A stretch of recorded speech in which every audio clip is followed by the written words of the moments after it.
Morning students. અલ્ટ્રાવિઝન academy ધોરણ 11 computer અધ્યાય. આજે આપણે વાત કરશું પ્રકરણ number 2 animation tool Synfig. Animation create કરવા માટેનું એક સ્પેશિયલ સોફ્ટવેર તમને અહીંયા 11મા ધોરણમાં શીખવાડવામાં આવ્યો છે, જેને આપણે 5 ચેપ્ટર ભણવાના છે, એટલે કે ટોટલ 4. આગલામાં આપણે મલ્ટીમીડિયાના ઘટકો ભણી ચૂક્યા. એનિમેશન કેવી રીતે ક્રિએટ થાય છે એ તમને અહીંયા સિલેબસમાં સારું એવું શીખવાડેલું છે. વાત કરીએ મલ્ટીમીડિયા ટૂલ. મલ્ટીમીડિયાની રજૂઆત અથવા તો એની રચના કરવા માટે મલ્ટીમીડિયા ઓથરિંગ ટૂલ નામે ઓળખાતા પ્રોગ્રામની જરૂર પડે છે. અહીંયા આપણે એને ઓથરિંગ ટૂલને પણ વર્ગીકરણ કરશું. સૌથી પહેલાં તો એ સમજીએ કે મલ્ટીમીડિયાની રજૂઆત એટલે કે મલ્ટીમીડિયાના જે ઘટકો જોઈ ચૂક્યા છે, એની અંદર અવાજ હોય, ચિત્ર હોય, લખાણ હોય, વિડીયો પણ હોઈ શકે અને એનિમેશન પણ હોઈ શકે. એ બધા માટે જે ઉપયોગી એવો એક સોફ્ટવેર, એ બધા એનું કોમ્બિનેશન કરવા માટેનો કોઈ પ્રોગ્રામ સોફ્ટવેરની જરૂર પડતી હોય છે. તો એવા જે એને કહેવામાં આવે છે ઓથરિંગ ટૂલ્સ. તો અહીંયા તમને ઓથરિંગ ટૂલ્સના 3 વિભાગ પાડીને આપેલા છે. સૌથી પહેલાં છે કાર્ડ અથવા તો પૃષ્ઠ આધારિત ટૂલ્સ, આઇકન અને ઘટના આધારિત ટૂલ, સમય આધારિત ટૂલ. હવે આપણે બધા એને વિસ્તૃત જોઈએ. સૌથી પહેલાં જોઈએ કાર્ડ કે પૃષ્ઠ આધારિત ટૂલ. કાર્ડ આધારિત અથવા ટૂલ્સમાં ઘટકોને પુસ્તકના પાના કે કાર્ડના ઢગલા સ્વરૂપે ગોઠવવામાં આવે છે.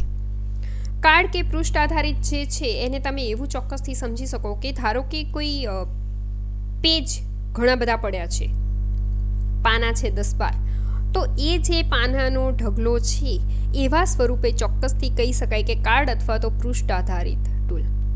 ઓથરિંગ ટૂલ્સ આ પાનાને શ્રેણીમાં ગોઠવે છે.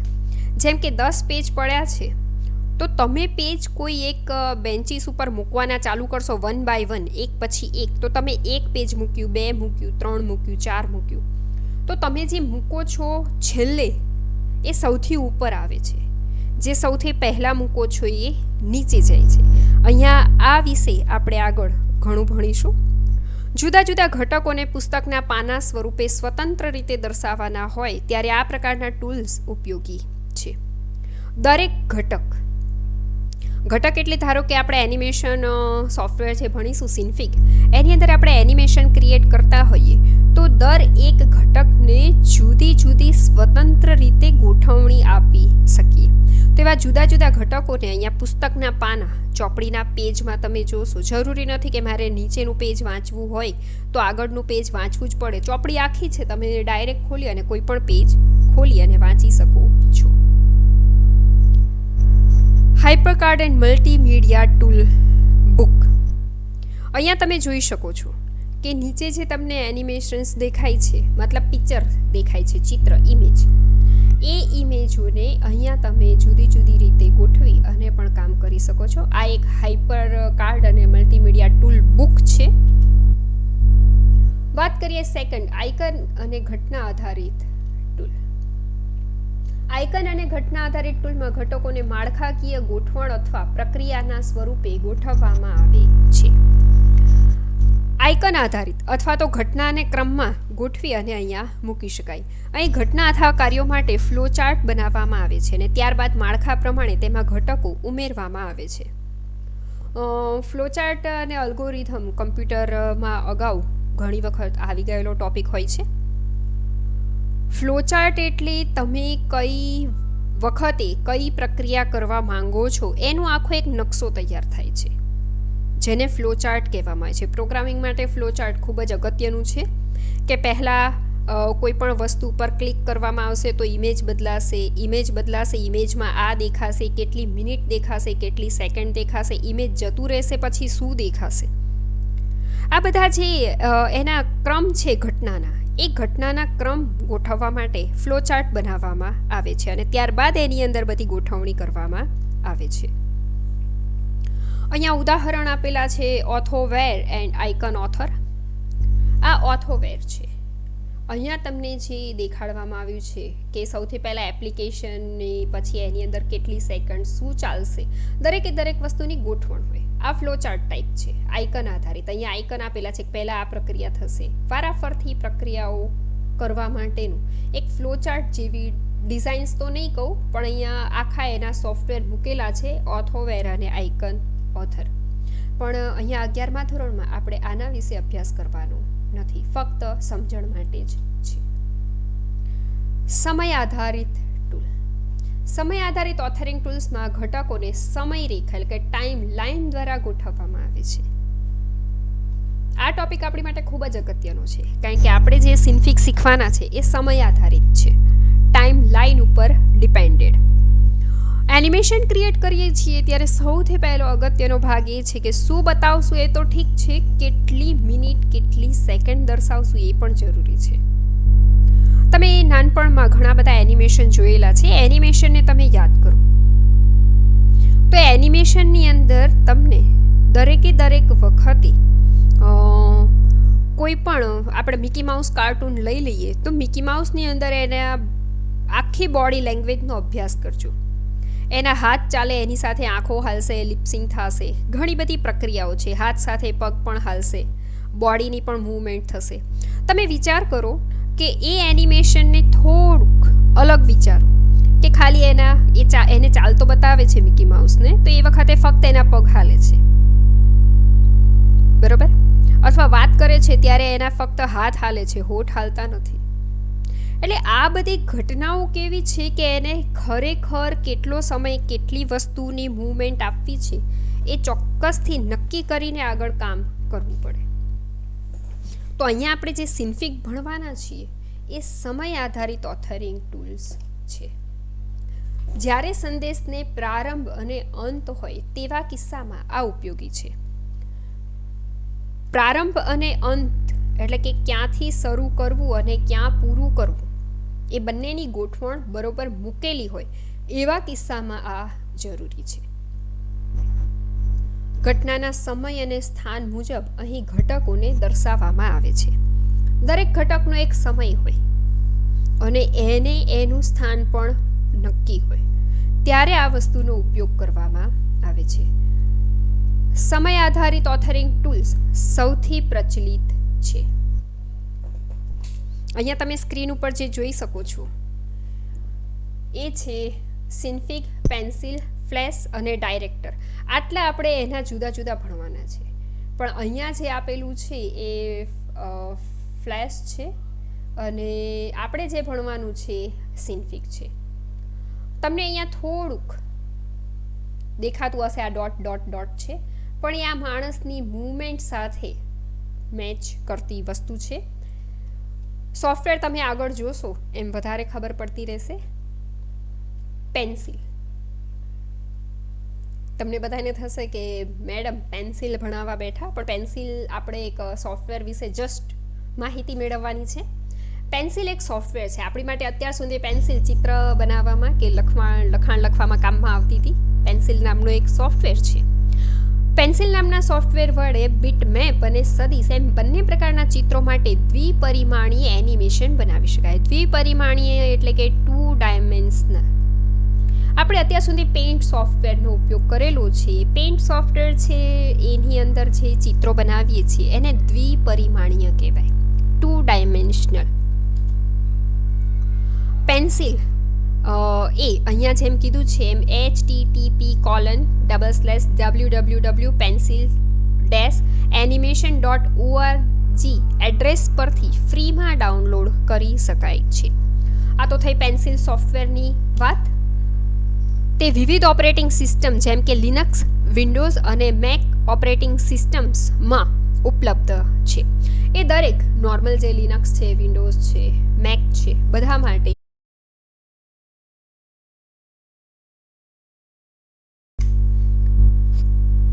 પદાર્થ ચિત્રને બદલે મુક્ત હસ્તક ચિત્રમાં પારંગત હોય તેવી વ્યક્તિ પેન્સિલ એનિમેશન સોફ્ટવેરમાં સારા એનિમેશન તૈયાર કરી શકે છે. અહીંયા જે તમને લેઆઉટ દેખાય છે પેન્સિલ સોફ્ટવેરનો છે. જેમ પેઇન્ટની અંદર વચ્ચે વર્ક એરિયા હોય, આજુબાજુમાં ટૂલ અને એની વધારાની વિગતો હોય, એમ અહીંયા પણ એ જ રીતની છે. હા, પેઇન્ટ કરતાં થોડો એડવાન્સ સોફ્ટવેર છે, કારણ કે અહીંયા એનિમેશન ક્રિએટ થાય છે. પણ જેમ આપણે પેઇન્ટ સોફ્ટવેરની અંદર સર્કલ ડ્રો કરવા માટે સર્કલ ટૂલનો ઉપયોગ કરીને ડાયરેક્ટ સર્કલ બનાવીએ અને પેન્સિલ અથવા તો બ્રશ ટૂલનો ઉપયોગ કરી અને સર્કલ બનાવીએ, એમાં જેમ ફરક હોય, જેને ખૂબ સારું એવું મુક્ત હસ્તક એટલે કે ફ્રી હેન્ડ ચિત્ર આવડતું હોય એ સર્કલ ટૂલ વગર પણ સારું એવું સર્કલ બનાવી શકશે. તો જેને આ વધારે સારી આવડત છે એની માટે આ સોફ્ટવેર ખૂબ જ સારું છે. વાત કરીએ સિનફિગ સ્ટુડિયો. આપણે જે અહીંયા ભણવાનો છે 11મા ધોરણમાં સ્પેશિયલ સોફ્ટવેર એનિમેશન ક્રિએટ કરવા માટે એ છે સિનફિગ સ્ટુડિયો. આપણી માટે ખૂબ જ અગત્યનો ટોપિક.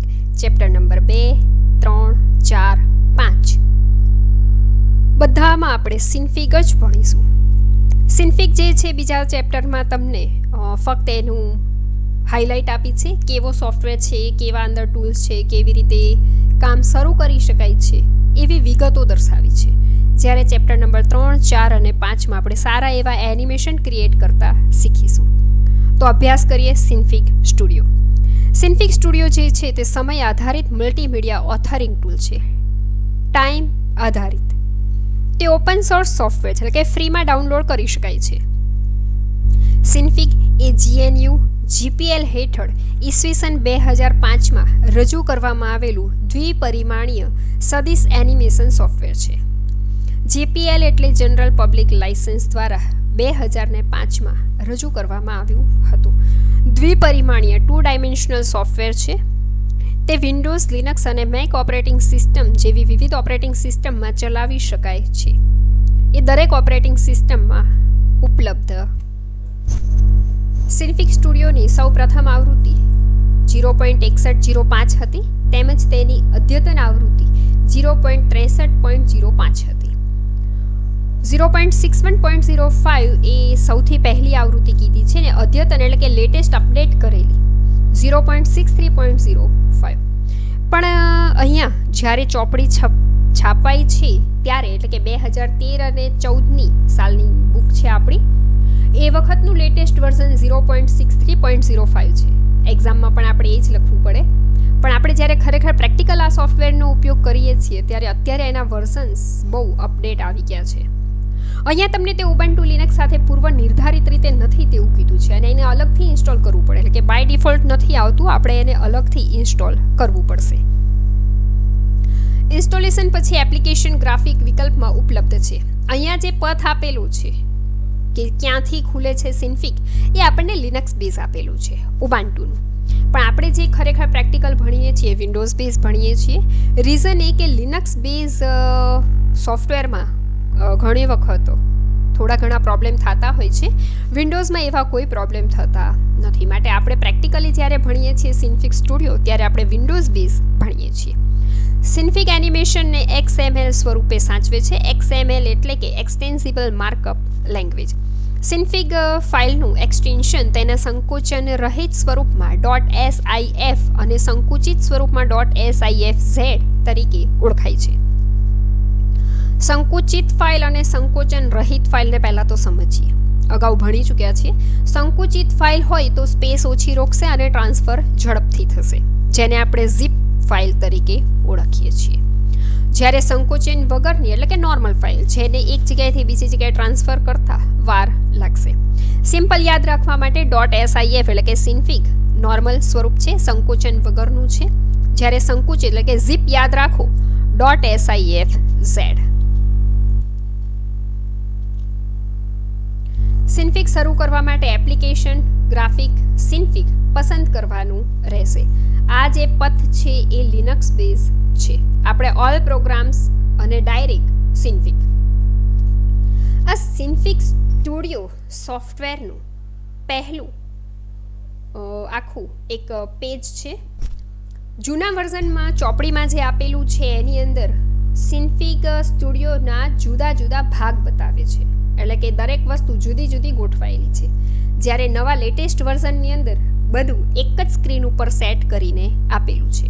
બંનેમાં ઘણો ફરક છે, આપણે બંને પ્રેક્ટિકલી જોઈશું. અહીંયા તમને જે દેખાય છે સિનફિગની સ્ક્રીન છે. આ રાખોડી રંગના ચોકઠા કહેવામાં આવે છે ચોપડીના શબ્દો પ્રમાણે. એને કહેવામાં આવે છે કેનવાસ. જેમ આપણે પેઇન્ટિંગ કરવા માટે કેનવાસનો ઉપયોગ કરીએ છીએ એમ અહીંયા ચિત્રો, આ જે કેનવાસ છે એની અંદર આપણે એનિમેશન ક્રિએટ કરવાનું, દરેક વસ્તુ એટલા એરિયામાં જ કામ કરવાનું રહેશે. પેનલ્સ. પેનલ બંને છે, ઊભી પેનલ અને આડી પેનલ. ઊભી પેનલ શું કામ કરશે, આડી પેનલ શું કામ કરશે, બંને આપણે પછીથી સારી રીતે અભ્યાસ કરીશું. ટૂલબોક્સ. ટૂલબોક્સ એટલે એનિમેશન બનાવવા માટે, ફાઇલને ખોલવા માટેના, ફાઇલની ઉપર કરવા માટેના કામ, પેન્સિલ, લખાણ, ચિત્રો, ઘણું બધું આપેલું છે. જ્યારે પેનલ્સની અંદર આ જે નીચેની પેનલ્સ છે એને પેરામ્સ પેનલ કહેવામાં આવે છે. આ ઊભી પેનલ છે. ઊભી પેનલની અંદર તમે જે કામ કરો છો એ દેખાડશે. આડી પેનલમાં તમે જે કામ કરી રહ્યા છો એના ઘટકો વિશેની માહિતી દર્શાવશે.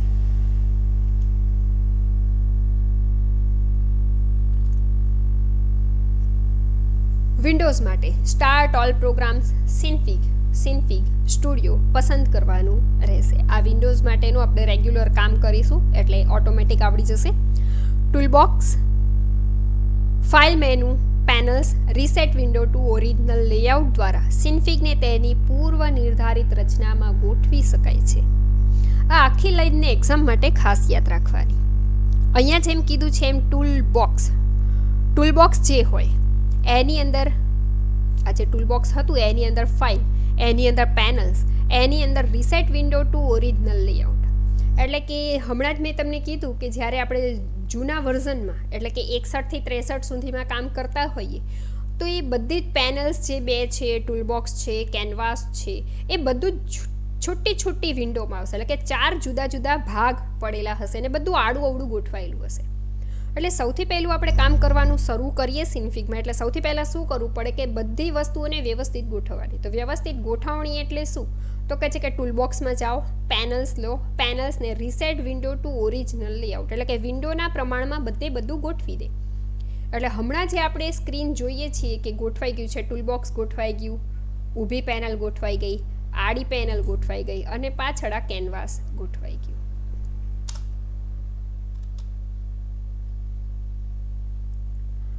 અહીંયા આપણને જો ટૂલબોક્સ ઉપલબ્ધ ન હોય તો કેનવાસ પર જમણું માઉસ ક્લિક કરી અને મળતા શોર્ટકટ મેનુમાંથી ફાઇલ અને રિવર્ટ વિકલ્પ દ્વારા લાવી શકાય. ઘણી વખત ટૂલબોક્સ આ જૂના જે વર્ઝન છે 61 થી 63 સુધીના એની અંદર ઘણી વખત ધારો કે પહેલું ટૂલબોક્સ બંધ કરો એટલે આખું સિનફિગ બંધ થઈ જાય. એ આપણે આગળ ભણીશું.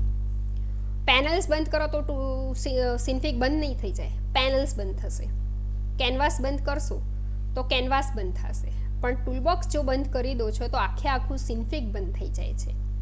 જ્યારે ટૂલબોક્સ ન આવેલું હોય ત્યારે આપણે એને ફાઇલમાંથી, રિવર્ટમાંથી લઈ આવી શકીએ છીએ. ટૂલબોક્સ એ મુખ્ય વિન્ડો છે જેમાં સિસ્ટમ, મેનુ અને ચિત્રો બનાવવા, સુધારવા માટેના સાધનોનો સમાવેશ થાય છે. ટૂલબોક્સ બંધ કરતાં સિનફિગ બંધ થઈ જાય છે. ટૂલબોક્સ વિન્ડોના 3 ક્ષેત્ર અથવા તો પેલેટમાં વહેંચવામાં આવે છે. ત્રણેય પેલેટ વિશે ચર્ચા કરીએ. આ જે લેઆઉટ છે ટૂલબોક્સ છે. ટૂલબોક્સને તમે બરોબર જુઓ. સૌથી પહેલી પેલેટ જેની અંદર તમને દેખાય છે એમ ફાઇલને લગતા કામ કરવામાં આવે છે. ફાઇલમાં ન્યૂ, ઓપન, સેવ એઝ, સેવ ઓલ. અહીંયા જે બધા છે આ સિનફિગનો લોગો છે પોતાનો, બરોબર. એટલે આ જે છે ફાઇલ ઉપર કરી શકાતા કામ માટે અપર પેલેટ કહેવામાં આવે છે. અપર પેલેટમાં શું હશે? ફાઇલ, ન્યૂ, ઓપન, સેવ, અન્ડુ, રીડુ વગેરે કમાન્ડ્સ સાથેના બટનો આવેલા હોય છે. સિમ્પલ યાદ રાખવાનું. ફાઇલ માટેના કાર્યો માટે પહેલી palette upper palette, middle palette અને લોવર પેલેટ. મિડલ પેલેટમાં શું છે તો કે એની અંદર સર્કલ, રેક્ટેંગલ, આ જે એરો દેખાય છે માઉસ જેવું એનું નામ છે ટ્રાન્સફોર્મ, બરાબર. આ બધા ટૂલ્સ આપણે ઘણા બધા કાર્યો આટલામાંથી જ કરવાનું છે સિનફિગ સ્ટુડિયોમાં. એ બધા વિશે જેમ આગળ આવતા જશે ટોપિક એમ ચર્ચા કરતા જઈશું. એટલું યાદ રાખો કે મિડલ પેલેટની અંદર તમે ચિત્રને લઈને કામકાજ એનિમેશનને લઈને કામકાજ કરી શકો છો. લાસ્ટ પેલેટ એટલે કે લોઅર પેલેટની વાત કરીએ તો એની અંદર ફોરગ્રાઉન્ડ કલર, બેકગ્રાઉન્ડ કલર, એની સાઇઝ પોઈન્ટની, એનું લેયર, આ જે 1 છે 1.00 એ એની ઓપેસિટી ગણવામાં આવે છે. બ્લેન્ડ મેથડ પણ અહીંયા આપેલી છે, બાય લેયર ડિફોલ્ટ. આ જે પેલેટ છે એ જે આપણે કામ કરીએ છીએ એની વધારાની વસ્તુ, ચિત્ર તો છે પણ ચિત્રના કલર કેવા રાખશું, એને ક્યાં દર્શાવશું, કેટલું દર્શાવશું, એ બધું અહીંયાથી.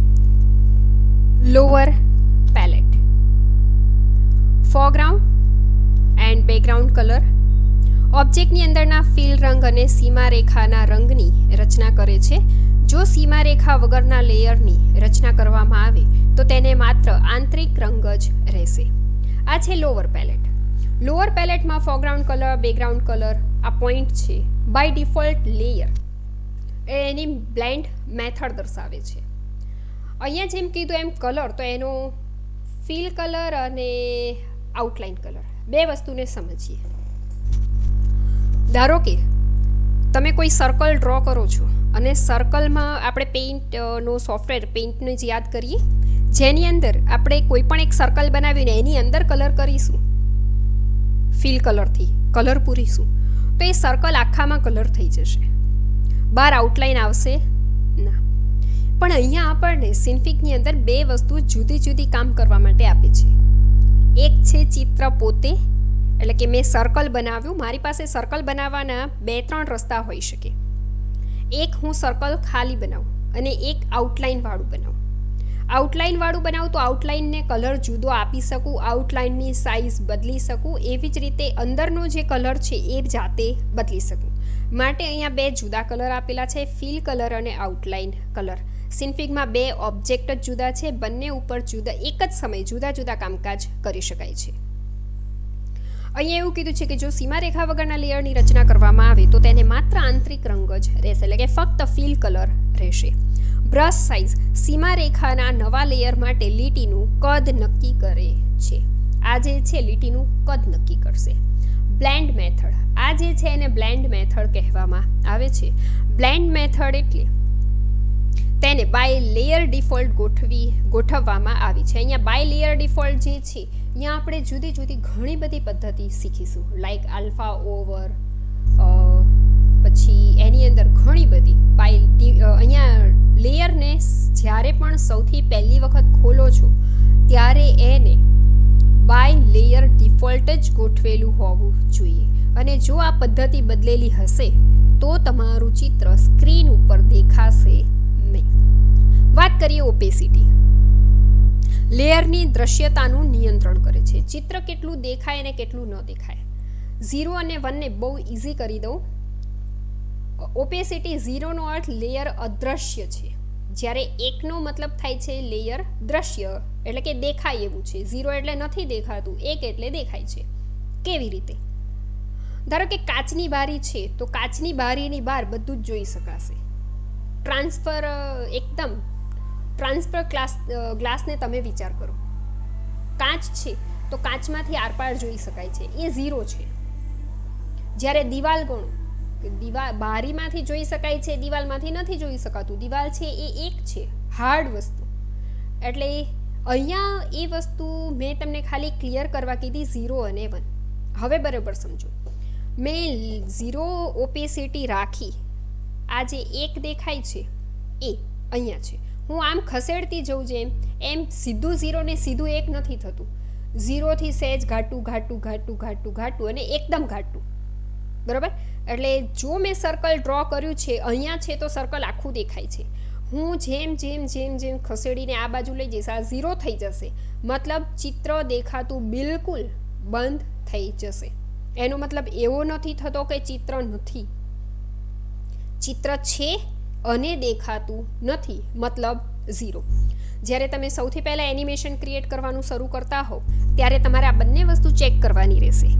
એક તો બાય લેયર ડિફોલ્ટ ગોઠવાયેલું હોવું જોઈએ અને ઓપેસિટી 1 ગોઠવાયેલી હોવી જોઈએ. જો અહીંયા 0 છે તો તમે સર્કલ ડ્રો કરશો પણ ખરા, કલર પણ પસંદ કરેલો હશે, પણ સ્ક્રીન ઉપર દેખાશે નહીં. વાત કરીએ ગ્રેડિયન્ટ.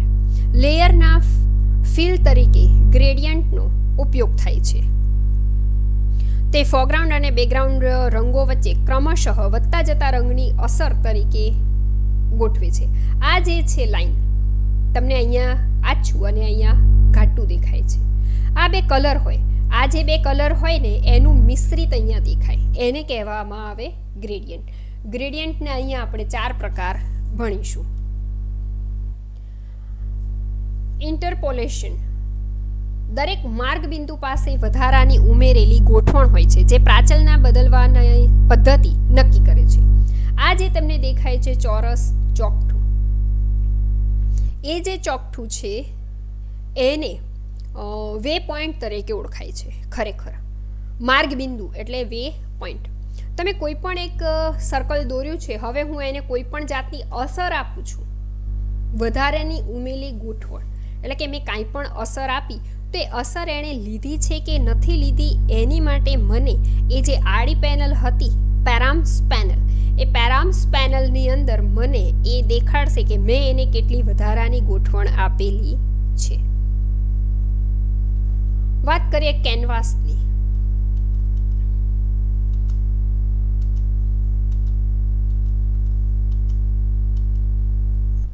કેનવાસ મેઇન, આ મેં તમને કીધું હતું એમ સિન્ફિગમાં વિન્ડોઝ જુદી જુદી હોય છે. આ છે કેનવાસ. રાખોડી ચોકઠાની ભાત ધરાવતો વિસ્તાર એ કાર્ય વિસ્તાર છે જેને કેનવાસ કહેવામાં આવે છે. કેનવાસમાં વિવિધ ઘટક લેયર બનાવવામાં આવે છે. કેનવાસની ઉપરના ડાબી બાજુના ખૂણા પર એક કાળું ત્રિકોણાકાર બટન જોવા મળે છે જેને કેરેટ કહેવામાં આવે છે. અહીંયા આને કેરેટ કહીશું. કેરેટ બટન દ્વારા સિન્ફિગની અધિકાંશ સુવિધાઓ મળે છે. એટલે જેટલા પણ મારે કેનવાસમાં કામ કરવા શક્ય છે એ બધા જ, એક તો હું ટૂલ બોક્સમાં ફાઇલ મેનુમાંથી કામ કરી શકું, બીજું એ જ કામ હું કેરેટ બટન ઉપરથી કરી શકું. અહીંયા કેરેટ બટન ઉપર ક્લિક કરું એટલે એ જ બધા વધારાના કાર્યો મને કરવા દેશે, જેના દ્વારા સિન્ફિગની અધિકાંશ સુવિધાઓ મળે છે. જો યોજનાની ગોઠવણ શૂન્યેતર સમય માટે હોય તો સ્ક્રીન પર ટાઈમ લાઈન જોઈ શકાય છે. આ ટાઈમ લાઈન છે. અહીંયા તમને ઓફ દેખાય છે પણ આ ઓફ નથી, 0F છે. 0 એટલે 0 ફ્રેમ, બરાબર. એના વિશે અહીંયા જેમ જેમ સમય, ધારો કે તમે કોઈ એનિમેશન બનાવ્યું હોય તો અહીંયા સમય ગોઠવાયેલો હોઈ શકે. 0 ફ્રેમ એટલે કે 0 સેકન્ડ, 2 સેકન્ડ, 4 સેકન્ડ. કેનવાસ છે, કેરેટ બટન છે, ટાઈમ લાઈન છે.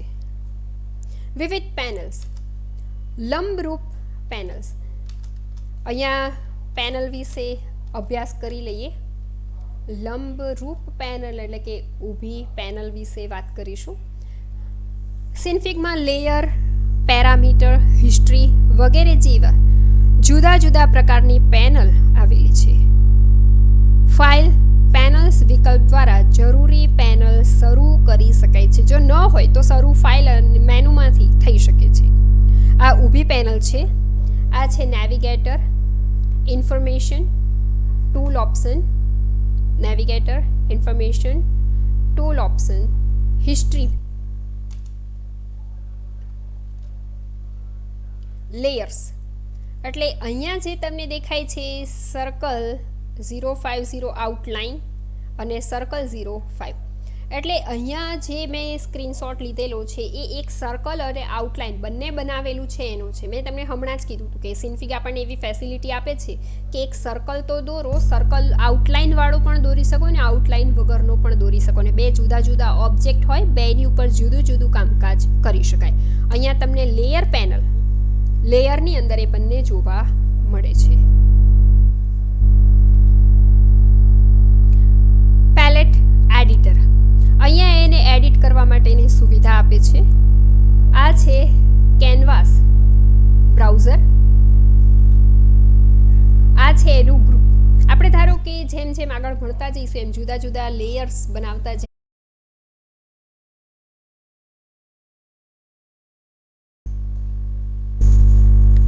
શ્રમ ક્ષિતિજ પેનલ, જાડી પેનલ હતી તે. એ પેનલ વિશેની અહીંયા સમજૂતી લઈએ. અહીંયા જેમ કીધું છે એમ પેરામ્સ. પેરામ્સનો મતલબ એવો થાય છે કે પેરામીટર. પેરામીટર એટલે માપદંડ. શેના માપદંડ? તો કહે છે કે જે કંઈ પણ કેનવાસ ઉપર તમે એનિમેશન ક્રિએટ કર્યું છે એના માપદંડ. એની માટે પેરામ્સ એટલે અહીંયા એ જે કંઈ પણ ચિત્ર છે એની ડેપ્થ કેટલી છે, એની અમાઉન્ટ કેટલી છે, એની બ્લેન્ડ મેથડ કમ્પોઝિટ છે એ દર્શાવે છે. બ્લેન્ડ મેથડ કમ્પોઝિટ એટલે અત્યાર હાલ તમારું ચિત્ર પૂરેપૂરું નોર્મલ દર્શાવવાની ક્ષમતા ધરાવે છે. આપણે એને બ્લેન્ડ મેથડ આગળ ઘણી બધી ભણીશું. પછી છે ચિલ્ડ્રન એટલે કે એની અંદરની વધારાની વસ્તુઓ, જે મેઇન ઓબ્જેક્ટ હોય એની અંદરના પાસાઓ જોવા માટે. કી ફ્રેમ. કી ફ્રેમ એટલે આપણે જે એનિમેશન ક્રિએટ કરશું એ ફ્રેમ પર સેકન્ડ હશે. ફ્રેમ પર સેકન્ડ એટલે કે કેટલી ફ્રેમ કેટલી સેકન્ડ માટે ફરશે એની ગોઠવણી અહીંયાથી થઈ શકે. કી ફ્રેમ આખો એક ટોપિક છે. કી ફ્રેમ એટલે એવી ફ્રેમ કે જેના દ્વારા હું આગલા એનિમેશનમાં કોઈ ફેરફાર કરવા માંગતી હોઉં. એટલે જે ફેરફારવાળી મેઇન કી ફ્રેમ હોય એને કી ફ્રેમ તરીકે ઓળખાય છે.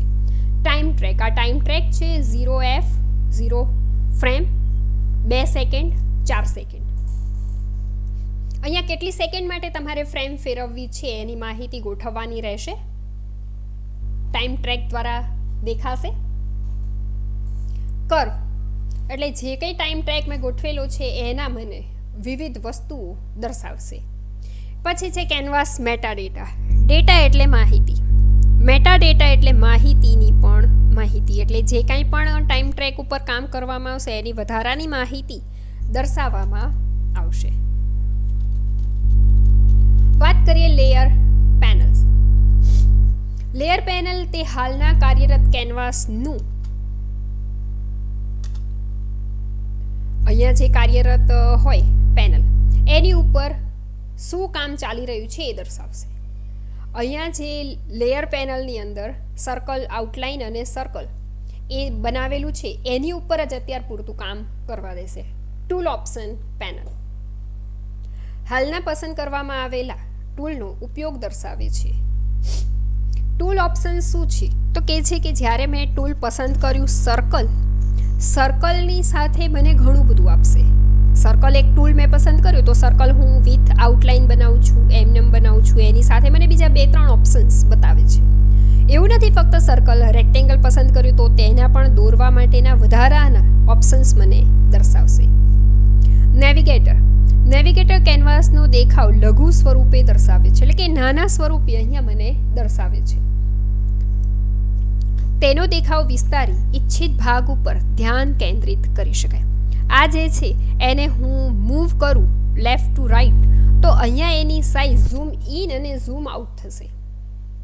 આ એના જેવું છે કે જેમ આપણે પેઇન્ટની અંદર ઝૂમ આઉટ કરી ઝૂમ ઇન કરી અને ચિત્રમાં કંઈ ફેરફાર કરવા હોય બહુ ઝીણા એવા કલર બહાર નીકળી જતો હોય અને આ ફીલ કરવું હોય તો આપણે એને ઝૂમ કરી અને કામ કરીએ.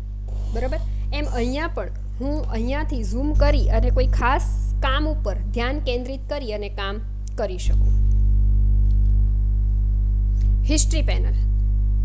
ફાઇલમાં સુધારા કરતી વખતે તમામ ક્રિયાઓની નોંધ અહીં રાખવામાં આવે છે. હિસ્ટ્રી પેનલની અંદર દરેકે દરેક વસ્તુ ક્યાં કેવી રીતે કરવામાં આવી છે એનું ખ્યાલ રાખશે.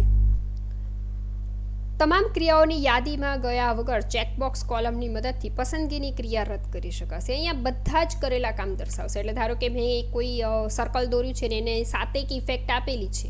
બરાબર?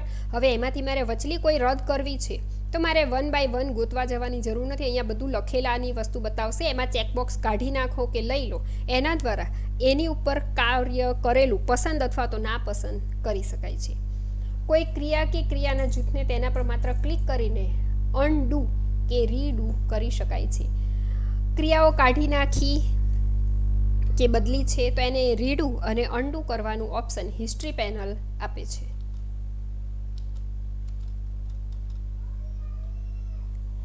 પેરામ્સ પેનલ તે વર્તમાન લેયરના પ્રાચલ એટલે કે પેરામીટર દર્શાવે છે. જ્યારે એકથી વધુ લેયરની પસંદગી કરવામાં આવી હોય ત્યારે તમામ લેયરની સામાન્ય પ્રાચલ દર્શાવવામાં આવે છે. પેરામીટર એટલે કે પ્રાચલ એના ગણવામાં આવે છે.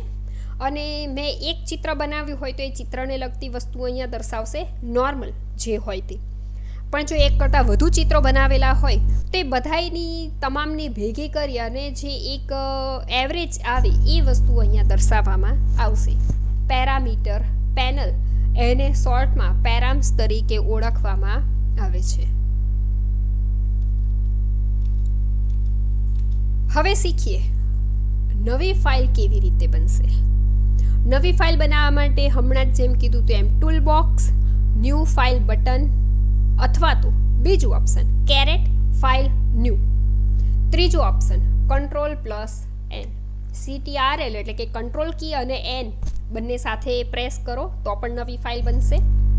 ટૂલબોક્સમાં જઈ અને ફાઇલ મેનુમાં ન્યૂ ફાઇલ બટન ઉપર ક્લિક કરશો તો પણ બનશે. અને કેરેટ બટન શીખવાડ્યું હતું, કેરેટ બટન ઉપર ફાઇલ અને ન્યૂ ઓપ્શન પસંદ કરશો તો પણ બનશે. એની પ્રોપર્ટીઝ, સૌથી પહેલાં એની પ્રોપર્ટીઝ ચેક કરીએ. આ પ્રોપર્ટી પોપઅપ મેનુ છે, નામ આપેલું છે સિન્ફિગ એનિમેશન 1. અહીંયા 3 ઓપ્શન છે, ઇમેજ, ટાઈમ અને અધર. ઇમેજથી અહીંયા ઇમેજ ખુલેલું છે, ઇમેજ ઉપરની દરેક વસ્તુઓ દર્શાવે છે. હમણાં પૂરતું આપણે આનું કાંઈ જ કામ નથી. આ ઇમેજનો એરિયા દર્શાવે છે જેનું પણ હમણાં કાંઈ જ કામ નથી. પ્રોપર્ટી ક્યાંથી ખુલશે? કેરેટ, એડિટ અને પ્રોપર્ટીઝ.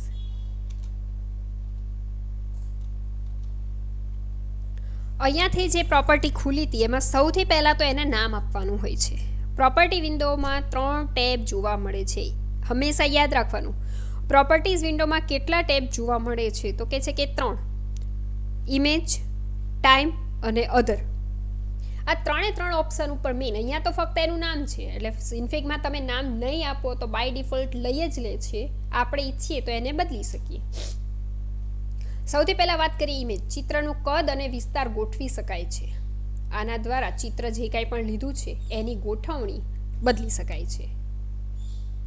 ટાઈમ ટેબ, આ ટેબના ઉપયોગ દ્વારા આરંભ સમય, સમાપ્તિ સમય અને દર સેકન્ડે પસાર થતી ફ્રેમની એટલે કે FPS ફ્રેમ્સ પર સેકન્ડ સંખ્યા નિયંત્રિત કરી શકાય છે. સૌથી પહેલાં તો ટાઈમ વસ્તુને સમજી લઈએ. ફ્રેમ પર સેકન્ડ કેટલી આપી છે? 24. નોર્મલ એનિમેશન છે એની બાય ડિફોલ્ટ 24 હોય, એક્ઝામ માટે ખાસ. સ્ટાર્ટ ટાઈમ OF, પણ મેં તમને હમણાં જ કીધું આ OF નથી, 0 ફ્રેમ. સ્ટાર્ટિંગ ટાઈમ 0 ફ્રેમથી થશે, એટલે કે એનિમેશન મેં મૂકી દીધું એ નહીં, એ જે પહેલી ફ્રેમ છે એના પહેલાંથી શરૂ થશે, એટલે કે 0 frame. End time 5 second. 24 frame 5 સેકન્ડની અંદર ફરશે એટલે આપણું એનિમેશન ક્રિએટ થશે. ધારો એક કોરી ચોપડીની અંદર સર્કલ ડ્રો કરીએ અને એની જગ્યા બદલતા જઈએ અને ડ્રો કરીએ અને ચોપડીને સ્પીડમાં ફેરવીએ તો એ જે સર્કલની મૂવમેન્ટ દેખાય ને એવું જ દ્રશ્ય અહીંયા જોવા મળશે. 5 સેકન્ડની અંદર 24 ફ્રેમ ફરશે. સ્ટાર્ટ પોઈન્ટ આપ્યો, એન્ડ પોઈન્ટ આપ્યો અને ફ્રેમ આપી. આ 3 બાય ડિફોલ્ટ છે. આપણે આને 3ને બદલી શકીએ. FPS ફૂલ ફોર્મ યાદ રાખજો, ફ્રેમ્સ પર સેકન્ડ. 1 સેકન્ડે કેટલી ફ્રેમ ફરશે